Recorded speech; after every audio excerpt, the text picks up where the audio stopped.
Gigio Bresciani nel post partita con il Sandrigo, 2-1 l'andata, 6-1 al ritorno.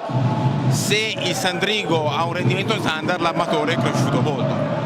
Sì, dai, avevamo perso male sabato, abbiamo voglia di riscattarci, abbiamo comunque anche lavorato duro questa settimana perché dovevamo un po' caricare fisicamente, poi i ragazzi hanno risposto bene, abbiamo iniziato forte, non siamo riusciti a buttare dentro, abbiamo subito il gol forse al primo o secondo tiro in porta, però siamo orientati in campo bene e specialmente i cambi stasera in quel momento sono entrati benissimo, hanno organizzato dei gol fantastici di gioco di squadra. Posso essere solo che contento da allenatore vedere queste cose.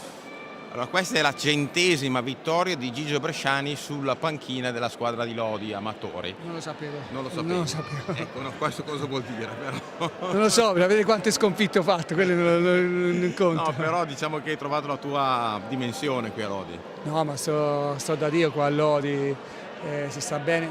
Io penso di avere una società alle spalle che lavora bene, ci troviamo bene, andiamo d'accordo. Sappiamo con umiltà dove possiamo arrivare, che ci sono squadre più attrezzate di noi, però lavoriamo sempre per migliorarci lo stesso, per fare un gradino in più dei ragazzi che mi seguono e sono veramente un rompiscatole, quando loro mi seguono sempre, perciò questo mi fa piacere. 100 vittorie, spero di farne altre tante ancora con l'Amatori.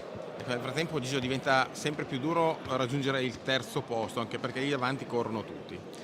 Non so i risultati, però sì, ma noi vediamo partita dopo partita, penso che il terzo posto sia quasi ormai difficile dopo aver perso 2 punti là, avendo perso a Forte dei Marmi, ma purtroppo ci sono stati giorni andati, ha perso un po' di punti, anche se secondo me stiamo facendo un bellissimo campionato perché siamo in Final Four di Coppa Catalia, possiamo passare il turno di Coppa Campioni e siamo nelle prime, come bisognava essere, nelle prime 6-7 del campionato.